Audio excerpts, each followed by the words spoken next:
Hello everyone, कैसे हैं आप सब। डीएलएड सेकेंड सेमेस्टर हिंदी की कक्षा में आप सभी का स्वागत है। आज मैं आपको हिंदी का अंतिम चैप्टर परिचित विषय पर मौलिक रूप से लिखना, चैप्टर का नाम है, इसे मैं पढ़ाने जा रहा हूँ। तो ये देखा जाए तो ये है क्या। पिछली कक्षाओं में आप लोगों को पढ़ाया गया अनुलेख, प्रतिलेख, सुलेख, श्रुतलेख आदि सब चीज़ों को आप जान चुके हैं। अब बात आ रही मौलिक रूप से लिखना अर्थात मौलिक लेख। तो मौलिक लेख क्या है? पिछली कक्षाओं में आपको जो कुछ भी लेख से संबंधित बताया गया वो कहीं ना कहीं से मैटर आपको प्रोवाइड किया जाता रहा और आप पढ़ते रहे, आप लिखते रहे, आपको लिखना बताया जाता रहा। मौलिक रूप से लिखना क्या है? मौलिक रूप से लिखना है कि आप स्वयं चिंतन करके किसी भी विषय वस्तु पर आपका स्वयं का विचार क्या है, आपकी स्वयं की अभिव्यक्ति क्या है, उसको लिखना मौलिक रूप से लिखना कहलाता है। लेखन के दो पक्ष होते हैं, बाह्य पक्ष या आंतरिक पक्ष, जिसमें वर्ण, वर्तनी, विराम चिन्ह, वाक्य गठन आदि होता है। इस पक्ष में अनुकरण आदि के आधार पर लिखना समाहित है। दूसरा है तो बाह्य पक्ष हो गया, जिसमें अनुकरण के द्वारा लिखा जाए वो बाह्य पक्ष है। अब आंतरिक पक्ष क्या होता है? तो आंतरिक पक्ष में मौलिक अभिव्यक्ति आता है। आंतरिक पक्ष के अंतर्गत आंतरिक पक्ष को ही मौलिक पक्ष या मौलिक अभिव्यक्ति पक्ष भी कहते हैं। बाह्य या आंतरिक पक्ष पर ध्यान देने के साथ ही आंतरिक पक्ष का स्तरोन्नयन आवश्यक है। अब जब हम मौलिक लेखन की बात करते हैं तो ये सबसे आवश्यक है कि मौलिक लेखन किस प्रकार से इसका विकास किया जाए, बच्चे ज़्यादा से ज़्यादा मौलिक लेखन में पारंगत हो सके। तो इसके लिए मौलिक या स्वतंत्र लेख पर जोर देना चाहिए। मौलिकता तभी आ सकती है जब कल्पना, तर्क एवं चिंतन शक्ति का विकास हो। इस हेतु बच्चों प्रशिक्षुओं को अभ्यास के पर्याप्त अवसर देना चाहिए। यह कार्य परिवेश से संबंधित विषयों पर जिससे बच्चे प्रशिक्षु पूर्व परिचित हो उस पर कराया जाना चाहिए।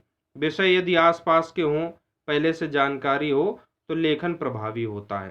कहने का अर्थ ये है कि जिस विषय पर हम मौलिक लेखन बच्चों को दे रहे हैं, मौलिक लेख लिखने के लिए जो विषय हम चयन कर रहे हैं, तो इस बात का भी हमें ध्यान देना चाहिए कि बच्चे उस विषय से परिचित हो। यदि उन्हें त्योहार पर कोई दे रहे हैं, होली, होली पर लेख लिखिए, तो होली त्योहार से वो परिचित होंगे तो और अधिक प्रभावी ढंग से लिख पाएंगे।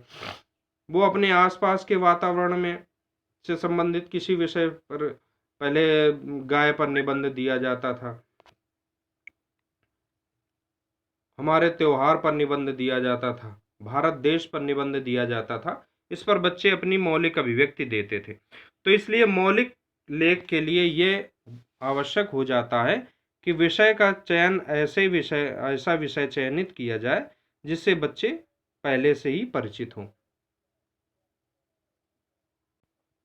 जैसे देखे गए दृश्य, चित्र, घटना, अनुभूति, यात्रा, प्रसंग आदि जिसे पढ़ी या सुनी गई विषय वस्तु के बारे में जानकारी नहीं होती, उस पर विचार व्यक्त करना कठिन होता है।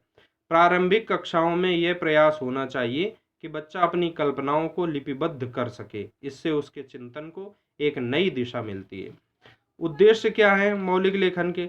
छात्रों में लिखित रूप से भाव व्यक्त करने की क्षमता उत्पन्न करना, उनमें तार्किक वृद्धि से विचार विमर्श करने की क्षमता जागृत करना, उनको शुद्ध, बोधगम्य, ललित एवं प्रभावोत्पादक भाषा में भाव व्यक्त करने की कला में पटु करना तथा उनकी रचनात्मक प्रवृत्ति को जागृत करना, विषय के अनुसार भाषा शैली अपनाने के कौशल का विकास करना, क्रमिक रूप से भावों को अभिव्यक्त करने की क्षमता का विकास करना। तो ये सब मौलिक लेखन के उद्देश्य होते हैं। अब बच्चों को मौलिक लेखन के लिए अग्रसर कैसे किया जाए, तो यहाँ बताया जा चुका है कि प्रारंभ में यदि बच्चों को मौलिक लेखन के लिए तैयार करना है तो आप उनसे परिचित विषयों पर लेख लिखवाएं, या आप ऐसा भी कर सकते हैं कि खाली स्थान भरने की कोई कहानी दीजिए और बीच बीच में खाली स्थान छोड़ दीजिए, उनको फिलअप करें, उन्हें भरें, और इस प्रकार से वो धीरे धीरे लिखना, मौलिक लेखन की ओर प्रवृत्त होंगे, मौलिक लेखन लिखना सीख जाएंगे। तो दोस्तों, ये था आज का आपका अंतिम चैप्टर, विषय परिचित विषय पर मौलिक रूप से लिखना क्या है। आज से ये हिंदी आपका संपन्न होता है। अब यदि आप लोग कहें तो फर्स्ट सेमेस्टर की हिंदी रिवीजन करवा दें, या जो बच्चे अभी छूट गए हैं जिनका सेकंड सेमेस्टर में अभी बाद में जुड़े हैं, उनको मैं बताना चाहूँगा कि चैनल में सभी वीडियो प्लेलिस्ट में पड़े हुए हैं।